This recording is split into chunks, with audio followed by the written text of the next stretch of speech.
Terima kasih Anda kembali bersama kami, pemirsa. Langsung saja kita lanjutkan dialog kita. Pak Abbas, bagaimana cara Jokowi JK dapat terus meningkatkan kinerja mereka sehingga dapat terus mendapatkan positif tanggapan dari masyarakat? Ada dua, saya kira yang perlu digarisbawahi dari temuan survei kita bulan Juni kemarin. Yang pertama bahwa kemampuan Presiden dan pemerintah memenuhi harapan masyarakat dan menjawab kebutuhan-kebutuhan real yang dirasakan masyarakat mendesak itu sangat menentukan dan mempengaruhi tingkat elektabilitas. Jadi kita juga menemukan semakin tinggi tingkat kepuasan publik terhadap kinerja, semakin besar peluang seorang tokoh politik untuk terpilih. Dalam hal ini Pak Jokowi bisa terpilih kembali jika masalah masyarakat direspon dengan baik dan kepuasan mereka terus bisa dipelihara pada level yang tinggi. Itu satu. Baik. Yang kedua, juga tergantung pada sejauh mana pemerintah yang sudah semikian solid ini bisa tetap menjaga konsistensi manajemen kekuasaan yang relatif stabil. Gini. Karena kita melihat dari pengalaman PSBY kemarin memanage koalisi yang besar itu tidak mudah, apalagi di situ ada pemain lama, ada pemain yang merasa ikut dari awal berkeringat menjadikan Pak Jokowi JK Presiden Wakil Presiden, sementara ada yang oposisi yang kemudian bergabung. Dan kita tidak tahu seperti apa.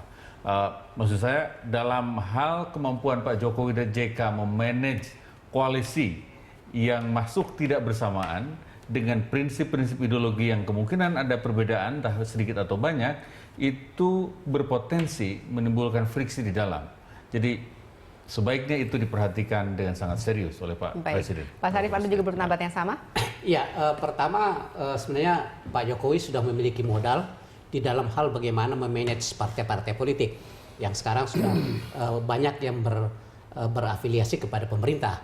Nah, saya harapkan modal ini bisa dipakai oleh Pak Jokowi bagaimana agar manajemen pemerintahan itu betul-betul dijalankan dengan bagus. Solidnya pemerintahan mulai dari tingkat presiden, wakil presiden, dan menteri sampai gubernur itu menjadi modal pokok di dalam hal mengimplementasikan program-program pemerintah. Yang ketiga, kami harapkan, Demokrat mengharapkan agar program-program yang bersentuhan dengan kebutuhan rakyat itu antara lain kemiskinan, pengangguran, kesejahteraan sosial, peningkatan lapangan pekerja, kalau bisa ini menjadi prioritas. Karena sebenarnya ini adalah kebutuhan pokok daripada masyarakat. Masyarakat tidak mau tahu tentang berjubelnya program infrastruktur. Infrastruktur memang betul, tetapi yang paling mendasar itu adalah kebutuhan pokok masyarakat. Baik.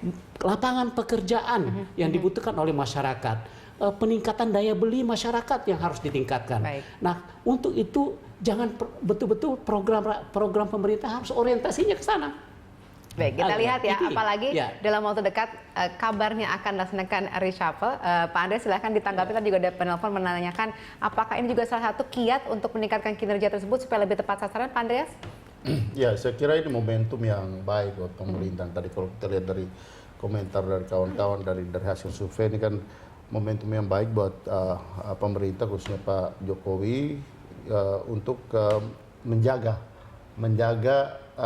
apa yang sudah bisa dicapai melalui menjaga soliditas di pemerintahan, dukungan yang di pemerintahan, dukungan dari partai-partai politik juga semakin menguat, dukungan dari masyarakat juga kelihatan solid, sehingga ini kan sebenarnya suatu kesempatan buat pemerintah untuk mulai sekarang berpikir untuk mengakselerasi pembangunan tadi. Tapi ada beberapa titik, misalnya tadi disampaikan oleh kawan-kawan juga, misalnya ada hal-hal yang ketika pembangunan infrastruktur ini sedang digelontorkan dana anggaran yang cukup besar. Nah ini kan seharusnya juga pada saat yang sama meningkatkan lapangan kerja kan. Tapi ini kan tidak terjadi. Nah, what happened gitu? Apa yang salah gitu? Ini harus diperbaiki gitu. Nah ketika pemerintah menggelontorkan dana desa gitu, seharusnya bergulir secara cepat roda perekonomian di kantong-kantong di pedesaan. Tetapi ini tidak terjadi sejalan dengan apa yang diharapkan oleh pemerintah. Nah, saya kira ini tentu ada hal yang menyangkut pada manajemen di dalam pemerintahan. Saya kira momentum, termasuk momentum di dalam rencana pemerintah untuk presiden untuk melakukan reshuffle ini sekaligus melakukan evaluasi. Evaluasi sudah dilakukan, tinggal kita lihat ya manajemen ini kan diisi oleh orang-orang kan, person yang menjalankan manajemen pemerintahan pada level implementasi dari strategi. Ada yang kurang ya ganti. Gitu. Oke, ada yang kurang ganti. Mudah-mudahan benar-benar bisa membuat kinerja pemerintahan Jokowi Jaka lebih baik di masa yang akan datang. Terima kasih Pak Abbas, terima kasih Pak Sarif, dan terima kasih Pak Ades sudah bergabung bersama kami.